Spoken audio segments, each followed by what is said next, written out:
आणि आता सोनं खरेदी करू इच्छिणाऱ्यांसाठी महत्त्वाची बातमी आहे।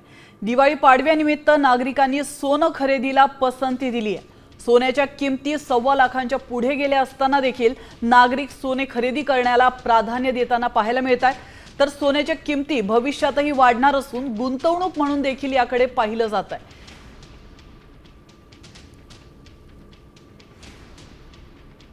जे मिलेनियम कस्टमर आहे, यंग उमरचे मुलगे आहे, जे लोक टीव्ही आणि मोबाईल घेतात ते लोक या टाइम आले होते।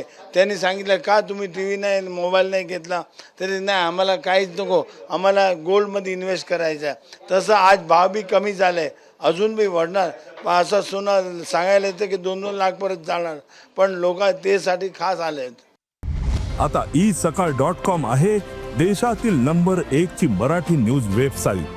प्रत्येक अपडेटसाठी isakal.com ला नक्की भेट द्या।